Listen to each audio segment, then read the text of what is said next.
So I have a cast. You can really step aside of the car. So I was up there driving on the right side. I was just stay right. We had a great time. But then we get to Matt Lauer had a place. I think South Louisville Clinic one over. That's a lot of people. Basically sleeping with a giant piece of luggage. I get on the couch.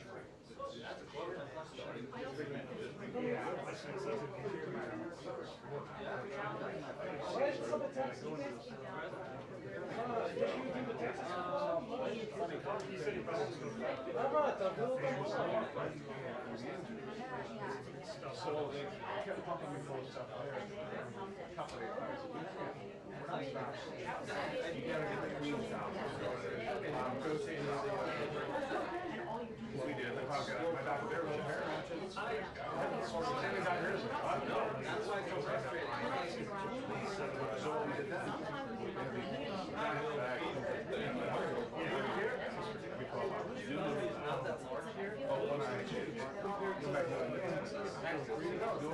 we ran around the city and so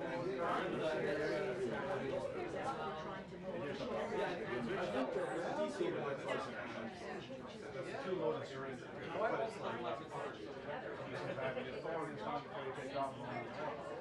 Things would never happen. Anyhow, they wouldn't give me free morphine like that. Oh, okay. Yeah, you guys have I grew up in Canada. I get that. I see. We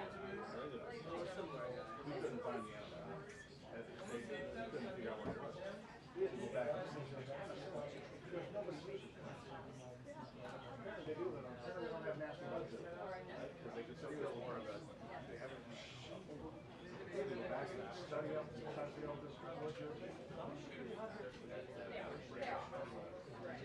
Anyhow, it was. I would describe the hospital as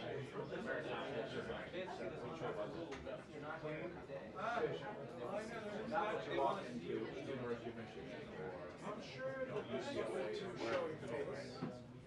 In my area, it's not too hot. I'm not sure how. Cleveland Clinic.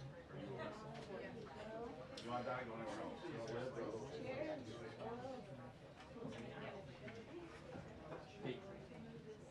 Somebody moved my stool. I had a place right for you can never stool. I just said. No. Out there?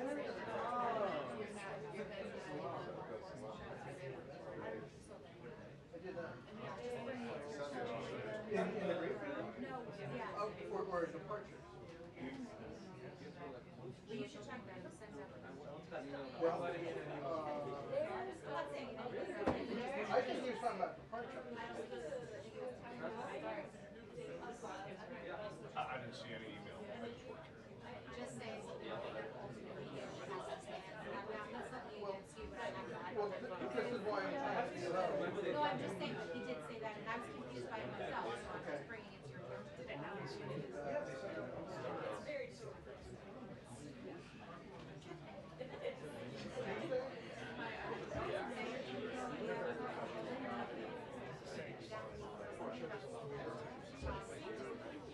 Oh, this one works. Yeah. You got they said that. Yeah,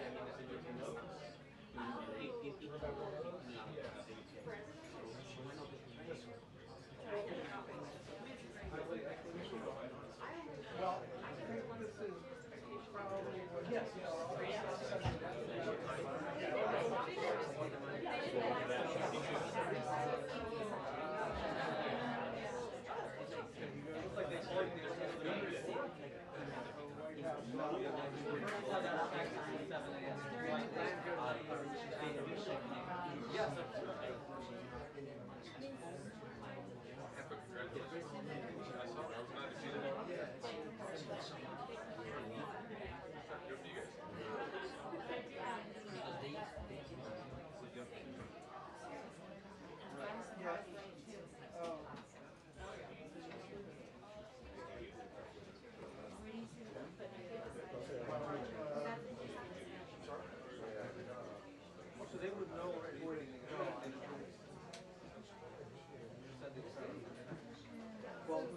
show you the link here. There was literally something that said something literally about.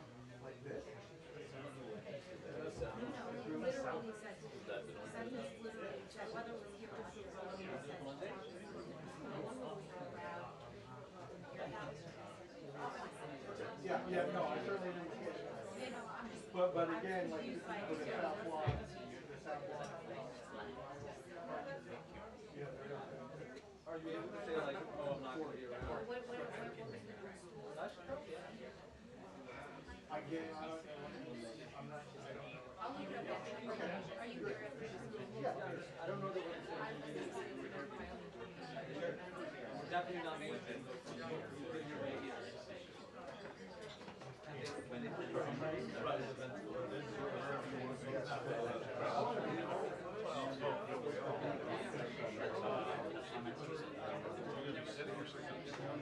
Sit it, seat it, right there. I will replace this, so I'll just tuck in. Okay. Or you might replace that. Yeah, I'm new media.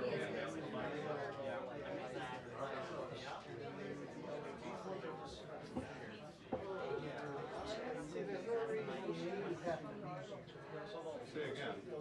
There's no reason these has to be I here. have no idea what they are or who they belong to, so I'm gonna agree with you.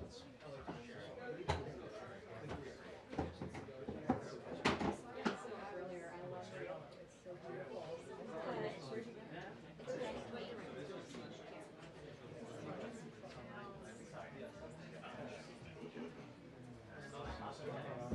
Oh, I'm crazy. Well done.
Around that time is when I started eating like everyone. Cold?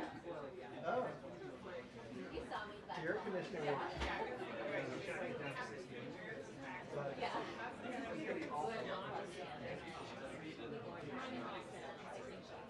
You're like, no, I don't need a back rest.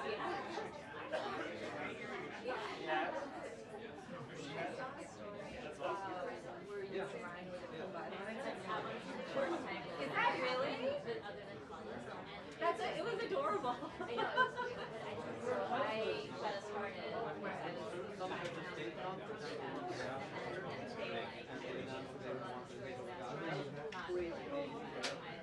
Oh, that's really funny.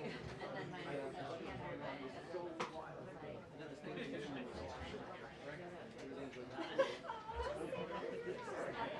yeah, Was it on the pardon? Yeah. It was very cute. Yeah. Plus, there's stuff. My husband and I will not have my life together. hey, that's one of the best.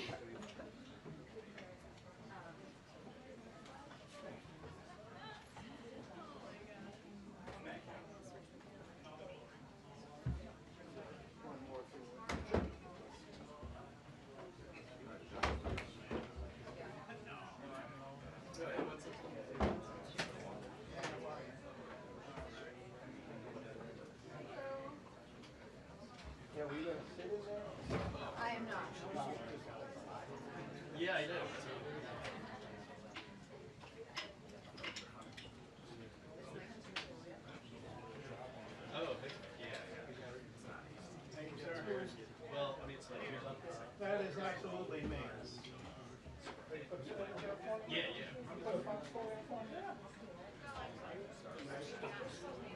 Oh, yeah. Yeah, no, listen. But then it'll be a good one. About what? You said 600? Probably. Everything's overpriced.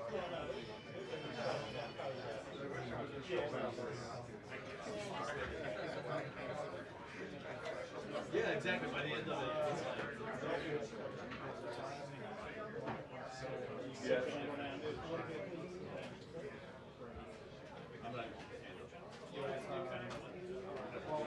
Not something. I guess they will. Yeah, exactly. Yeah.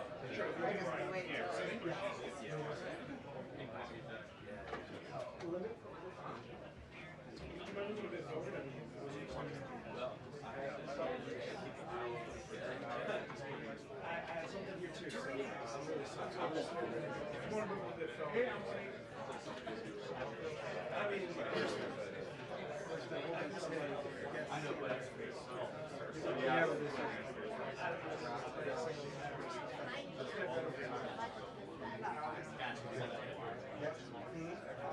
No, they bring in a new media person. So they're special.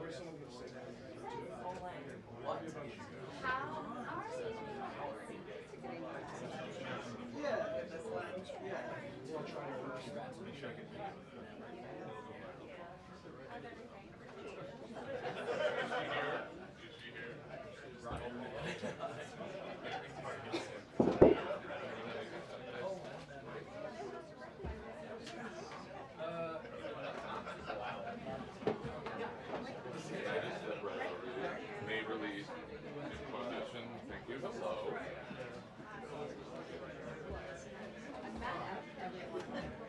Okay, got it. Yeah. Yeah, I see that. I think you texted me whatever you said. There is a new truck.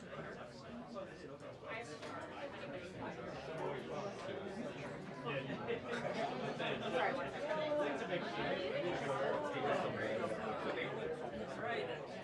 There was only a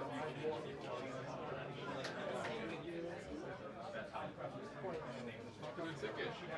I know, I agree. How are you? I've been missing you, so I haven't missed you. And you know why? Yeah, I got it too. Well, it's a problem that can be fixed.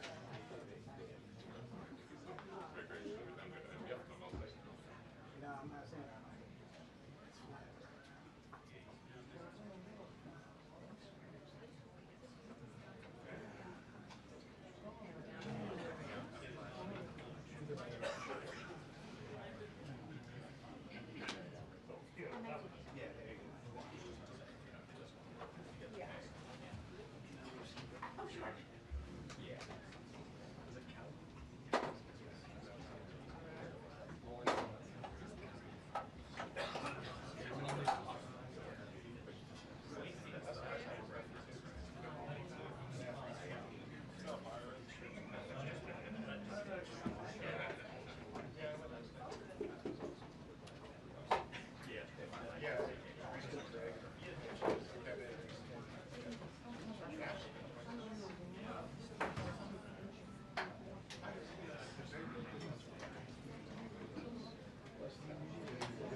Exactly.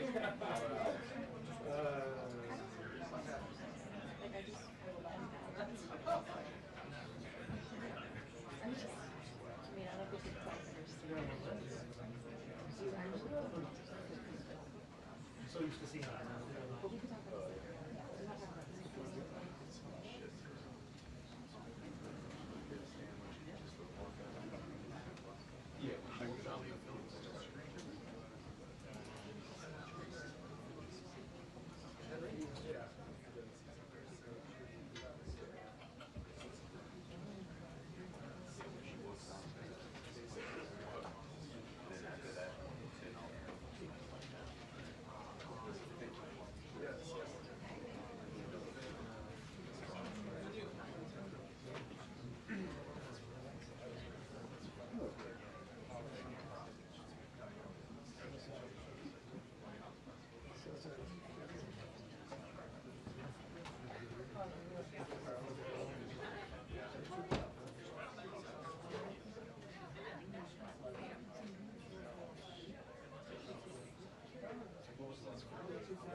limited this.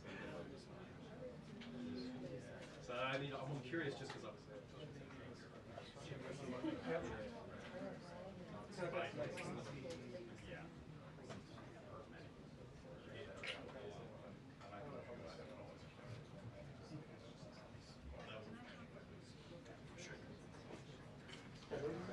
And there was no,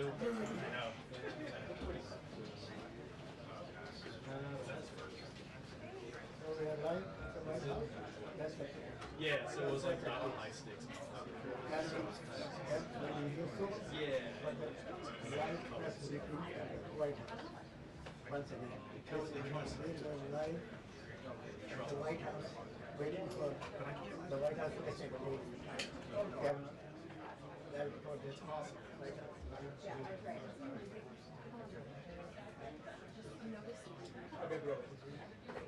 Basically said, John said he cannot consider that an emergency. And so we expect to hear the next steps about that. But just as we were coming to air, this is going to sound repetitive, but it's not. It just keeps happening. Another federal judge here in Washington, D.C. struck down, or at least blocked, some of the executive orders related to tariffs and China that President Trump signed around Liberation Day. And so now those are on hold too. So if you're keeping score at home, basically everything that they've been trying to do here has been determined by various federal judges throughout the country to be illegal in some way. And so they are really making the White House counsel's office earn their paychecks the last couple of weeks. We hope to hear what is next for these tariffs that are now the centerpiece of President Trump's economic agenda, if the tariffs might not be legal and if they wind up going away. How does that affect negotiations? Karoline Leavitt should tell us in a couple minutes. Also, what's next for Doge? We learned last night, once everybody got home, that Elon Musk was beginning the process of offboarding. So he's not around anymore. We heard him complaining about the big beautiful bill because he didn't think that bills could be big or beautiful, kind of as something that he did not think was consistent with Doge cuts. But at least as far as we know, kind of an Irish goodbye for Elon Musk. He was one of the most visible faces of the administration to date, from January 20th until now, but it seems like he has gone off without a big send-off. Josh?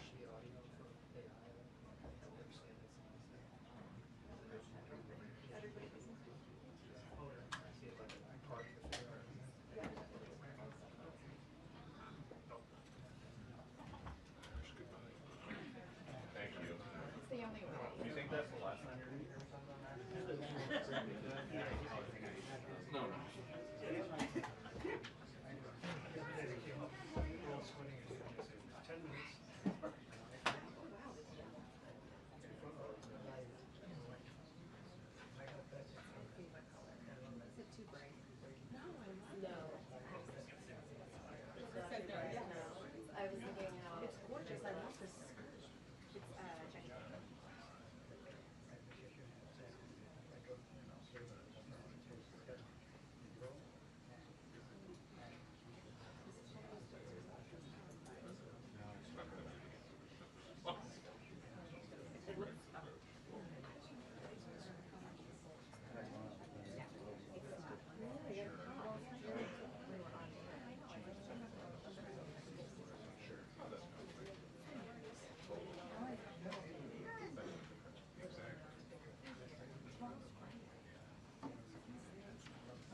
Oh no, now you're telling me, yeah.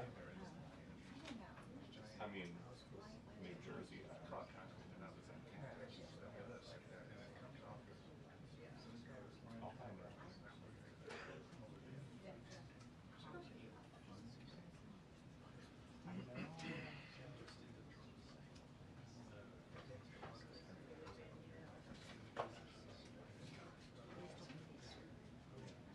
Oh, well, too late for that. That's fine. I mean, It's- because I'm sure that's not. Not today yet, but I'm just having here publicly.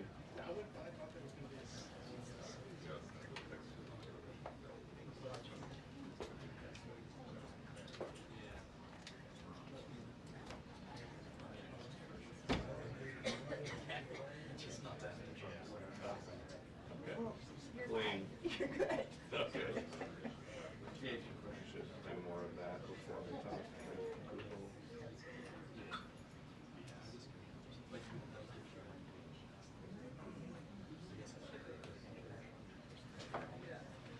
Yeah, that's all I do. I couldn't.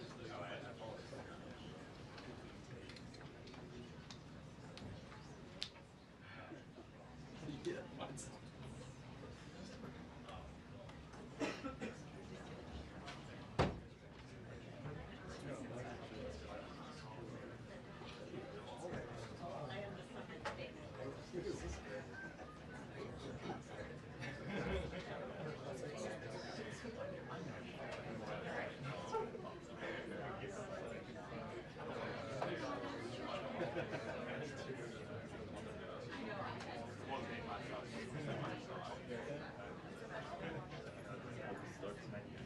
Yeah, right.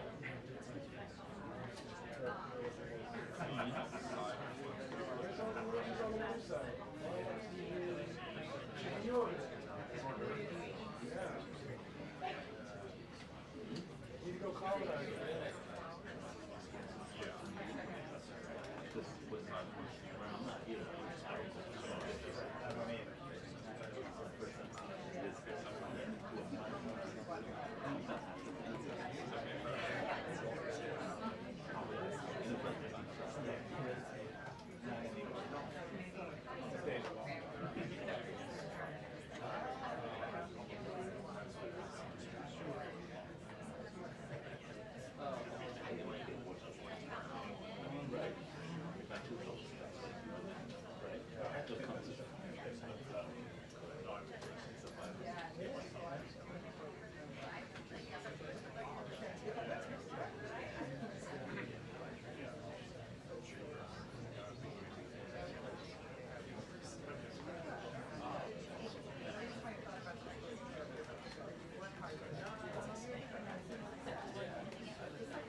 Hey, did you see my text?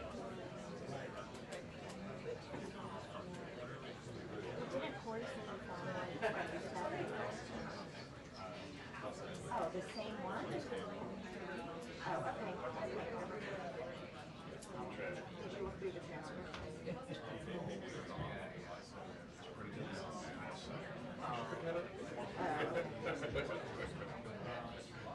Biden fixed it.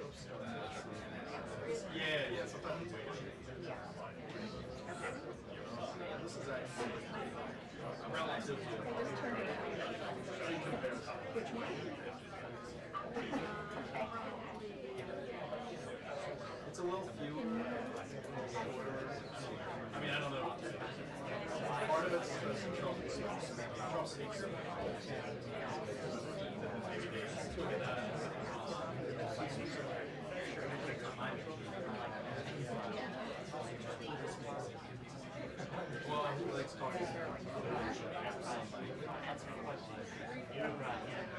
So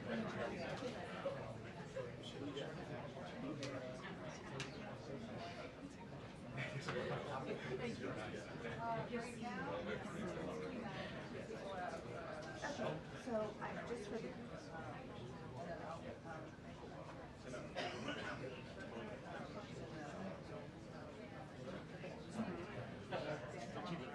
No, I mean, I know, obviously, but it's old.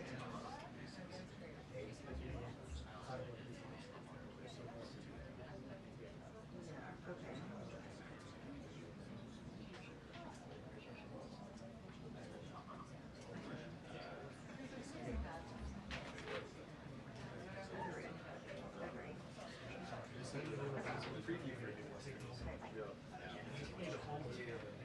You like this? I believe it. 2 minutes until the briefing. 2 minutes until the briefing. You know, and it's like, and I don't know, I used to say it.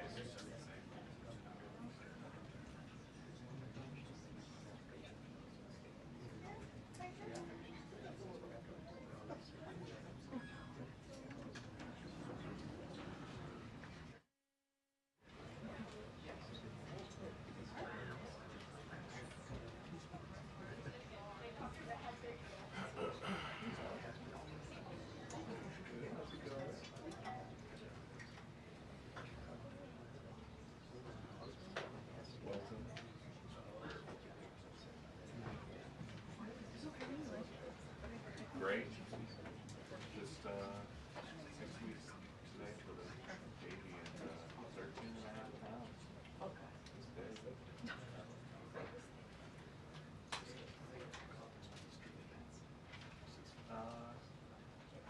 Well, I can't really say that my So,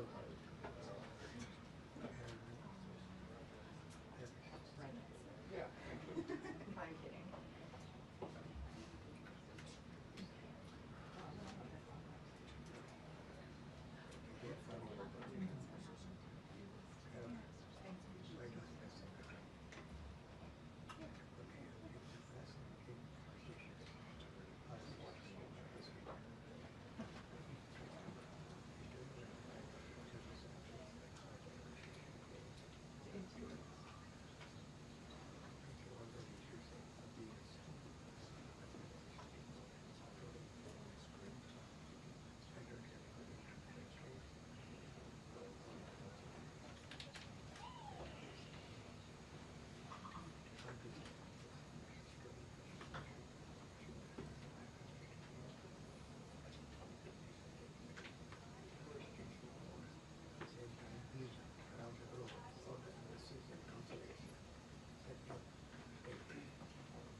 Hello, everybody.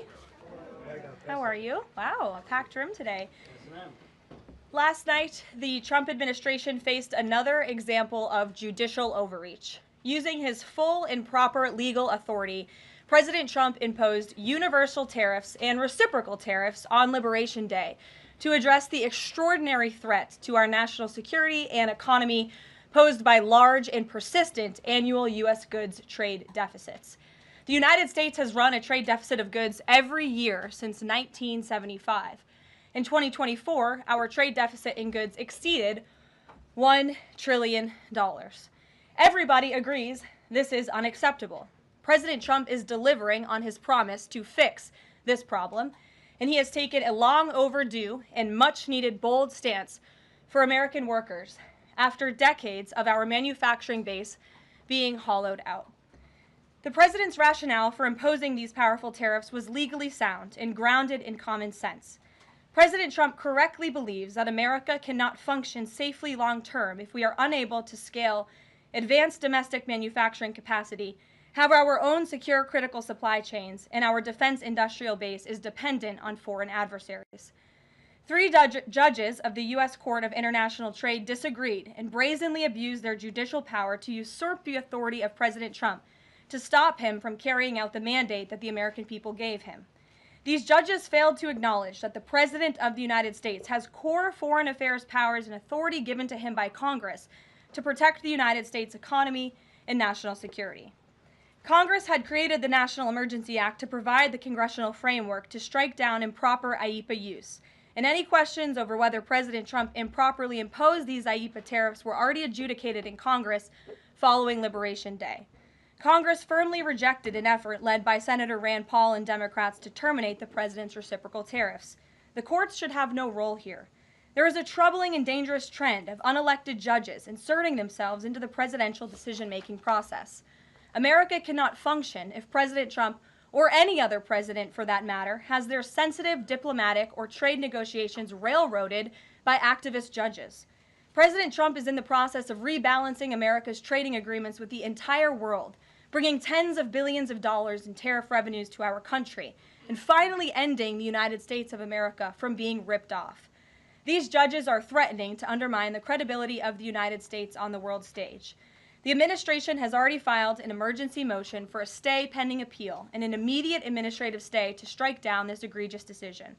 But ultimately, the Supreme Court must put an end to this for the sake of our Constitution and our country. With Congress returning next week, it's critical that Senate Republicans maintain the momentum and quickly pass the One Big Beautiful Bill. The One Big Beautiful Bill will truly make America safe and prosperous. The One Big Beautiful Bill includes the largest border security investment ever. That's why the law enforcement groups are lining up to encourage its swift passage.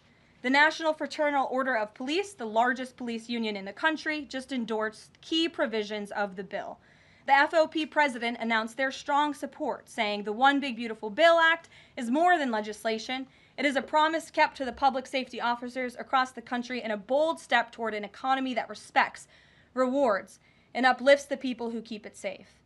And the National Border Patrol Council, which represents nearly 20,000 Border Patrol agents, hailed the legislation as well. The group's president said this legislation provides a once-in-a-generation investment in the border security of our great country and will make America safer. The One Big Beautiful Bill will guarantee we can permanently have the safest, strongest, and most secure immigration system in American history. I also want to take the opportunity to debunk some false claims that have been circulating in the press about this bill. The blatantly wrong claim that the One Big Beautiful Bill increases the deficit is based on the Congressional Budget Office and other scorekeepers who use shoddy assumptions and have historically been terrible at forecasting across Democrat and Republican administrations alike. For example, just before Congress enacted the original Trump tax cuts at the end of 2017, the same CBO projected that growth would average a mere 1.9% over the next 10 years. However, by 2019, actual growth had surged to 3.4% once the Trump tax cuts went into effect, exceeding the CBO forecast by nearly 2 full percentage points. The CBO's latest forecast makes the same anemic growth assumptions as they did in 2017, missing the impact of the One Big Beautiful Bill. The CBO assumes long-term GDP growth of an anemic 1.8%, and that is absurd. The American economy is going to boom like never before after the One Big Beautiful Bill is passed. The largest middle-class tax cut in history, massive deregulation, and the most aggressive domestic energy exploration ever will fuel small businesses, further boost private investment, increase workers' wages, and supercharge economic growth. The Council of Economic Advisors has factored in the effects of all these pro-growth policies and estimated in their own analysis that growth will average 3% in the long run after the One Big Beautiful Bill is passed, which is nearly double the ridiculous CBO projection. This higher growth would result in $4.1 trillion in additional revenue over the next 10 years. Between the common sense spending reforms contained in the One Big Beautiful Bill and the robust economic growth that will be generated as a result of it, there will be no increase to the deficit. The same analysis from the CEA shows just how this historic package will unleash prosperity and ignite a blue-collar boom across America. But if the radical Democrats get their way and the One Big Beautiful Bill does not pass, Americans will face a whopping $4 trillion tax hike. This is unacceptable to President Trump. President Trump will not allow Democrats to massively raise Americans' taxes. Senate Republicans must get this bill passed. Failure is not an option. The American people are counting on Republicans to deliver.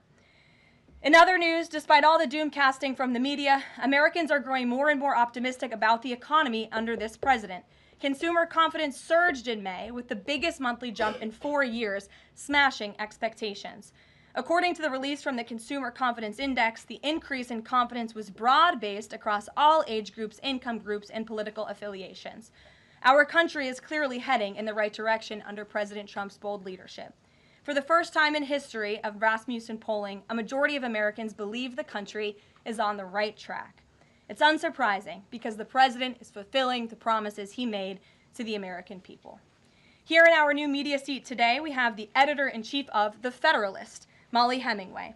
The Federalist is led by Molly and Sean Davis and provides fearless journalism and coverage of politics and culture to millions of readers all over the world. Thank you for being here, Molly, and why don't you please kick us off? Thank you, Caroline. Thank you. In the first Trump administration, there was an effort to stymie the agenda of Trump through the Russia collusion hoax perpetuated by many people in the media, including some people seated here, or the media outlets they represent, and other Democrats as well. The second Trump administration, to reference what you said at the beginning, seems to be subject to an effort to stymie the agenda using rogue lower court judges. You mentioned that the Supreme Court could and should do something to rein in these lower court judges. Also, Congress could do something about it, but they don't seem terribly interested in it. It also seems there's not much of an actual coordinated effort from this White House to take and tackle this effort from judges, Democrats and other people using these judges to stymie the agenda. Is there an actual effort by this White House to tackle this issue in a comprehensive way, and if so, what is it? There is an effort by this administration to tackle these rogue judges and the injunctions and the blockades that we have faced in our broken judicial system in every case. I mean, we have seen time and time again these lower district court judges ruling against this administration in the president's basic executive authority and powers, and this administration is fighting every single one of those battles in court, including already the block that came down from the tariff court, the IEPA court last night. And as on my way out here to the briefing room, I understand that there was another district court judge right here in Washington, D.C. who ruled against the president's tariff power. And I will get to the heart of your question, and I'm glad that we are addressing this in the room today, because nationwide injunctions ordered against the first Trump administration, Trump 1.0, account for more than half of the injunctions issued in this country since 1963. And President Trump had more injunctions in one full month of office in February than Joe Biden had in 3 years. And let me roll through some of these radical injunctions to paint the picture for the American people at home. These are not just talking points. These are real judges in the court of law who are trying to block the president's power and the policies that he was elected to enact. For example, a court ordered the Trump administration to return already deported terrorist aliens back to the United States. A court has ruled the Trump administration can't even temporarily pause our refugee programs.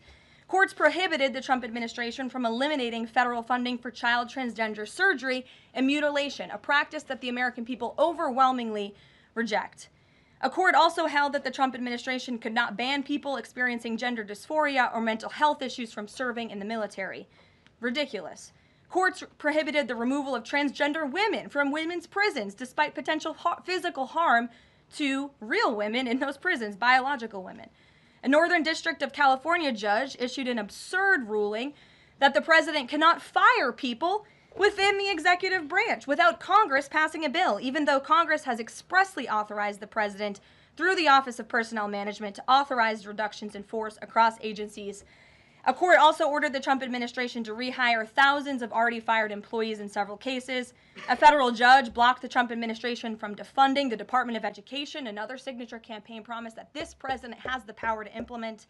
Courts ordered the Trump administration could not eliminate funding for illegal DEI programs, hence the word illegal. These are illegal programs to begin with, and now the courts are trying to say this president can't roll them back. And a district court judge prohibited the president from issuing any categorical funding freezes. And then another court ordered on top of that the administration makes $2 billion of payments in 36 hours. These are just a few of the ridiculous orders that we have seen from lower district court judges every day, and we hope that the Supreme Court will weigh in and rein them in. But White House advisor Stephen Miller says it's judicial tyranny. Some people are calling it a judicial coup. You're saying you're responding to each and every one of these actions, efforts by these judges to delay or thwart the implementation of the agenda, but is there going to be anything more than that, or is it just going to let this operation continue, even though it could delay everything for years until the presidency is over? The administration is operating under the directive given to from the president that we need to comply with the court's orders. He's made that very clear, but we're going to fight them in court, and we're going to win on the merits of these cases because we know we are acting within the president's legal and executive authorities. And thanks for being here. Gabe. Thank you, Caroline. Question on tariffs, but first actually some foreign policy news, some breaking news. Some local Israeli media is reporting that Prime Minister Netanyahu told hostage families that he's accepted a 60-day truce offer. So can you confirm, have Israel and Hamas agreed to a truce? I can confirm that Special Envoy Witkoff and the president submitted a ceasefire proposal to Hamas that Israel backed and supported. Israel signed off on this proposal before it was sent to Hamas. I can also confirm that those discussions are continuing, and we hope that a ceasefire in Gaza will take place so we can return all of the hostages home, and that's been a priority from this administration from the beginning. I won't comment further as we are in the midst of this right now. So to be clear, you don't know if Hamas has accepted it yet? Not to my knowledge, but certainly if that becomes the case and this ceasefire goes into effect, you'll hear it directly from myself, the president, or Special Envoy Witkoff. On tariffs, Kevin Hassett earlier this morning, he brushed off a legal ruling, called it a hiccup, and he said that trade deal negotiations would continue. Why would other countries continue these trade deal negotiations given the ruling? Because other countries around the world have faith in the negotiator-in-chief, President Donald J. Trump. And they also probably see how ridiculous this ruling is, and they understand that the administration is going to win, and we intend to win. We already filed an emergency appeal. We expect to fight this battle all the way to the Supreme Court. These other countries should also know, and they do know, that the president reserves other tariff authorities, Section 232, for example, to ensure that America's interests are being restored around the world. But I can confirm that our ambassador for trade, Jamison Greer, already heard from countries around the world this morning who said they intend to continue with these negotiations. Peter. Thank you, Caroline. So many of the president's plans right now are being blocked by courts.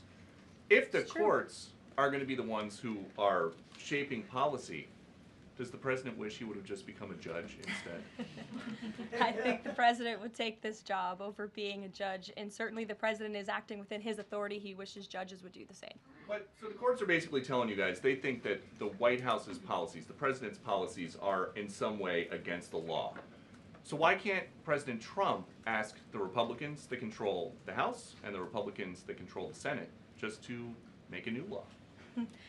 Well, these laws have already been granted to the president by the Constitution and by laws that have been previously passed. I'll give you another example. For instance, we've been blocked in court for the revocation of visas from individuals who have the privilege of studying in the United States of America.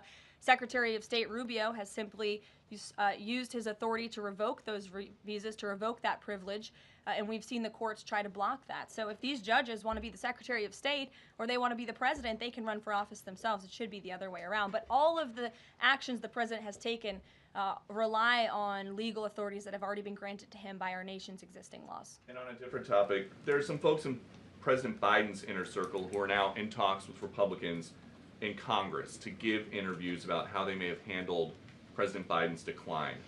Is the president satisfied with aides only sitting for these transcribed interviews, or would he also like to see some kind of testimony from the former First Lady, Dr. Biden?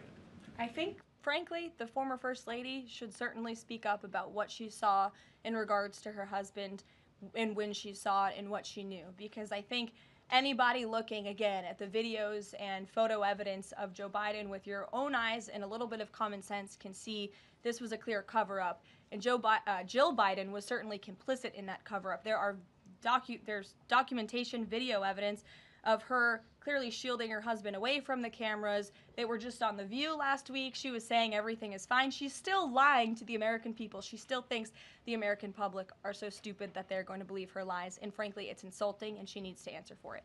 Ouija. Thank you, Caroline. President Trump was asked what he thought about Elon Musk's claim that the big, beautiful bill increases the budget deficit and undermines the work of DOJ. And the president didn't actually comment on those remarks. He just talked about the need to support the bill. So what does the president think about what Elon Musk said? Well, the president is very proud of the one big beautiful bill, and he wants to see it pass. He wants the Senate to get to work on it and send it to his desk as quickly as possible.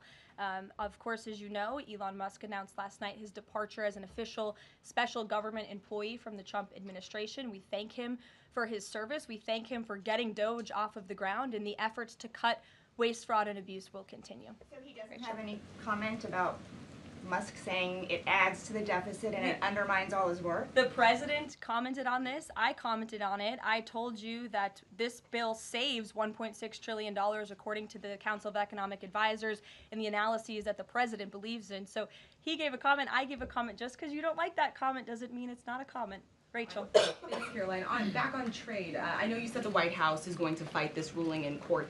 Is the administration actively reviewing other avenues, other options to carry out the president's trade policy? The president's trade policy will continue. We will comply with the court orders, but yes, the president has other legal authorities where he can implement tariffs. However, it does not dispute the fact that the president was right to declare a national emergency when it came to fentanyl and when it came to our crippling deficits and the lack of critical supply chains here at home. That is the reasoning for the president's tariffs. And the court didn't dispute those facts, by the way.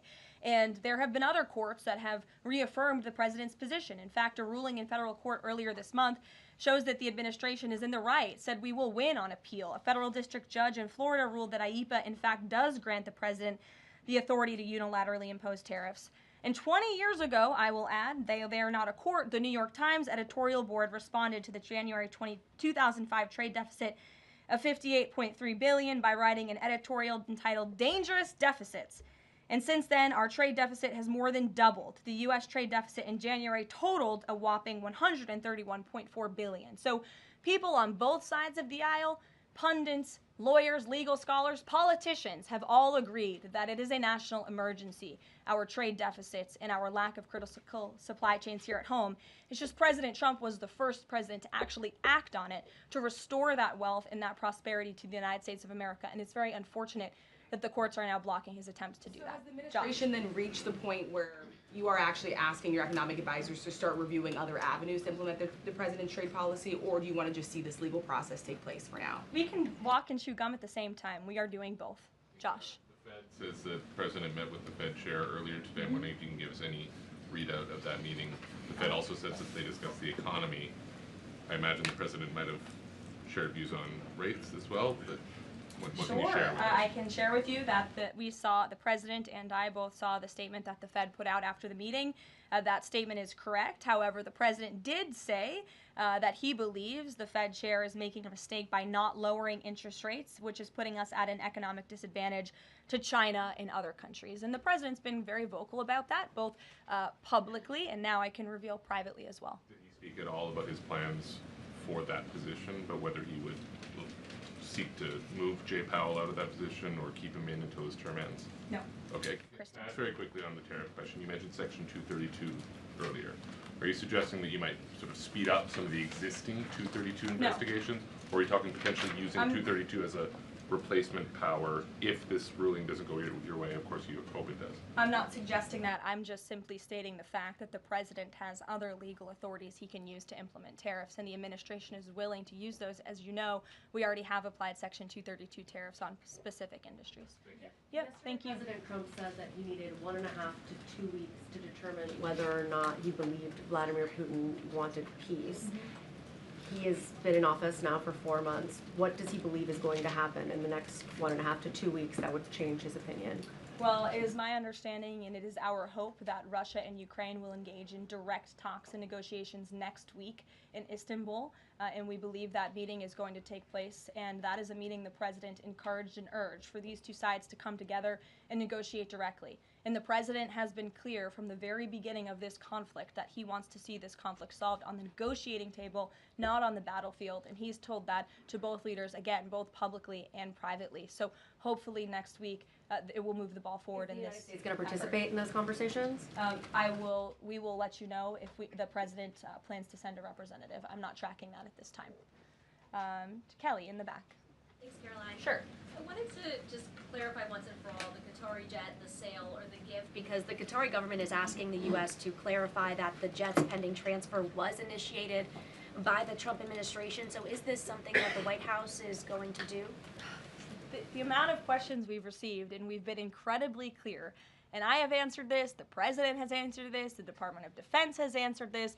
This is a government-to-government gift transfer from the Qataris to the Department of Defense, to the United States Air Force. It is now in their hands, and for further details on where that stands, I would defer you to the Department of Defense and the United States Air Force. I have nothing more for you on that. Deanna. Thanks, Caroline. 2 questions, one on Big Beautiful Bill, one on immigration. Sure. Yesterday, Trump said, we will be negotiating that bill, and I'm not happy about certain aspects of it, but I'm thrilled by other aspects of it. Wondering if you could, share any specifics on that. And in immigration, do you know how many illegal migrants have taken Trump's voucher program so far and have deported themselves? I believe it's in the thousands of those who have chosen the easier route of self-deportation, and we certainly encourage all illegal aliens who are present within our homeland to take that option. It's a much more pleasant option than being deported, and we will deport you if you're here illegally. That's our intention. As for the first question, what the president was speaking about is how this is a great bill. However, it has come as a result of a hard negotiation. It's difficult to get things done on Capitol Hill, but thanks to President Trump, this bill is moving in the right direction. And thanks to House Republicans and the leadership over there as well, who did a great job mediating both sides of the caucus to move this bill to the Senate. And now the president, again, has told his friends on the Senate side and is already engaged in those conversations to get that bill back to his desk as soon as possible. Sure. Has this administration been briefed about the incident that happened in Gaza on Tuesday during the rollout of the Gaza Humanitarian Foundation distribution of aid to Palestinians there? And should there be a ceasefire, will this administration continue to rely on this foundation for the distribution of aid to civilians? Are you referring, what incident are you referring to? Tuesday, when the aid was rolled out to Gaza for the first time in many months, and meals and food was given to hungry people thanks to President Trump. Yes, we were briefed on that plan. The president was the reason that aid went into Gaza, and he got the Israelis to support that plan. And I would add that the previous administration rejected such a plan to ensure that these starving and devastated people in the Gaza Strip were given humanitarian aid and assistance. And it was the previous administration that tried to build this pier, if you all remember it. It was brought to my attention this morning, and I thought that's a good point. Why don't I bring that up? Because there's been so much criticism. In fact, it was on the front page of a newspaper this morning about the criticism for this president having a humanitarian heart and giving people badly needed food and supplies. Nobody wanted to talk about how the previous administration failed in that endeavor. They built this pier that cost $230 million. It lasted about 20 days, and more than 60 U.S. service members were injured,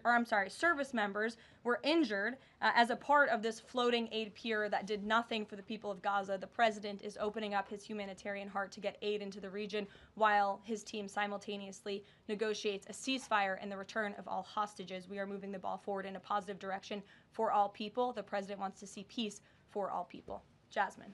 Thanks so much, Caroline.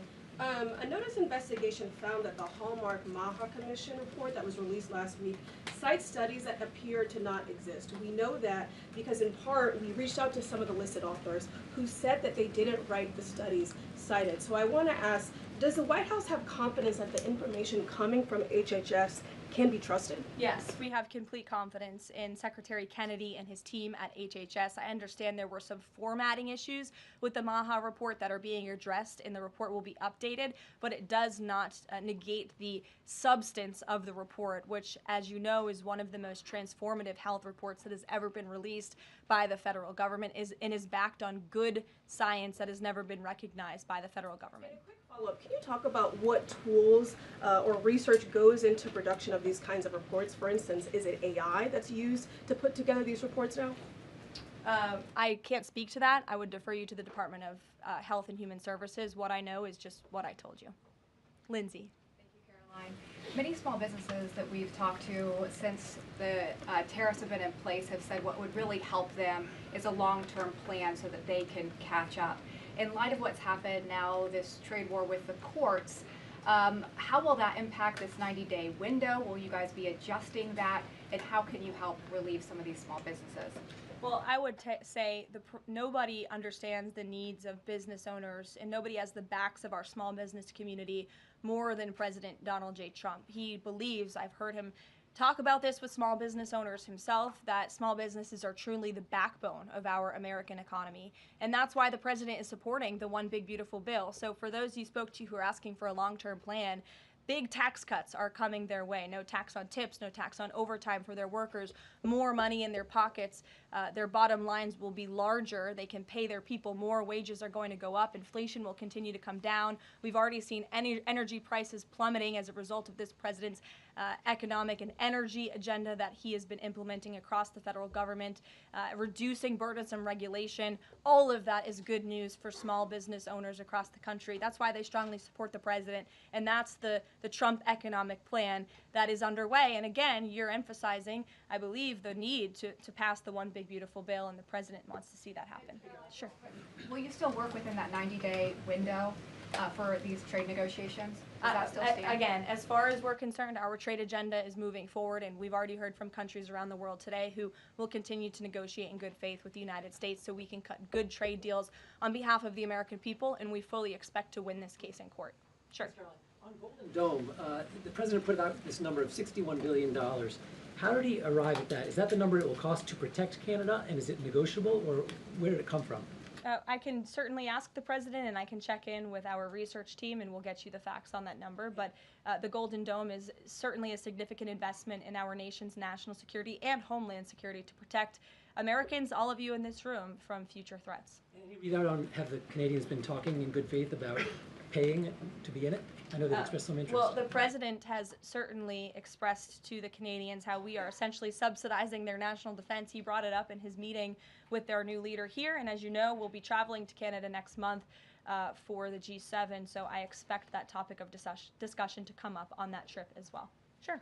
Hi, thanks, Caroline. There was a May Day USA rally in Seattle that happened over the weekend that devolved into some protests and riots. The Seattle Mayor Harrell said that it was a far-right rally held here to provoke a reaction by promoting beliefs that are inherently opposed to our city's values, which he defined as LGBT values.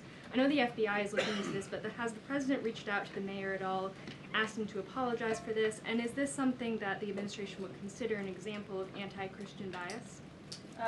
I'm not aware of that case. I know the FBI is looking into it, but I'm not aware of any phone calls the president may or may not have made to the mayor of that city. And then on DOGE, we know that Elon Musk is leaving. Do you have an updated leadership structure for who is leading the group? Is Russ Vought involved? And what is its new mission now, if any?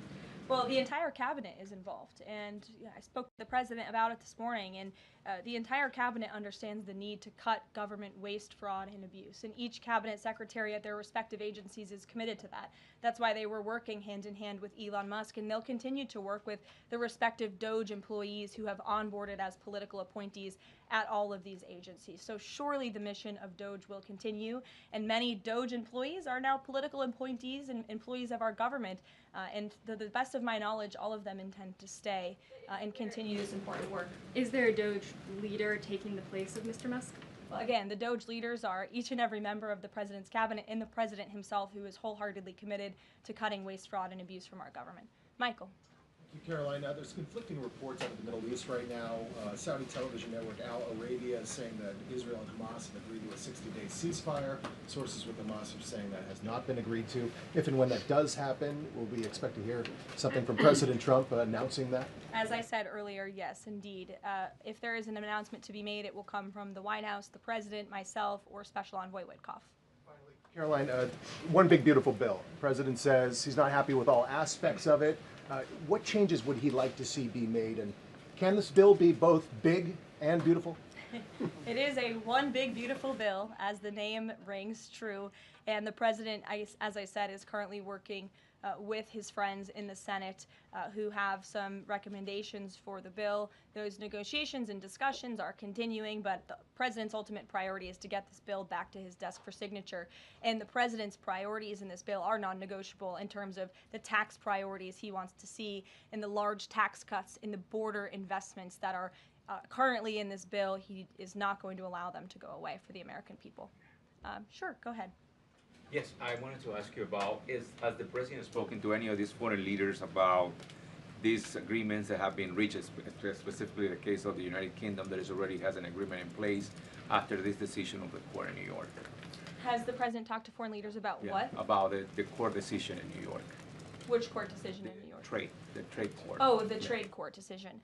He did speak to the leader of Japan this morning, and he said that was a very good call and a good discussion. And as I said, the president's cabinet, Secretary Lutnick, Secretary Bessent, and Ambassador Jameson Greer have all been in touch with their counterparts in countries around the world to let them know the United States will still be at the negotiating table, and we still expect countries around the world to treat us fairly. Again, I will just close by saying that how ridiculous it is that we have been ripped off, our middle class has been hollowed out, our manufacturing base has left and gone overseas, jobs have been offshored, and now no court did anything about that. No court did anything about hundreds of thousands of people being put out of work, about thousands of factories being closed down, about our deficits going to dangerous levels, as the New York Times has said.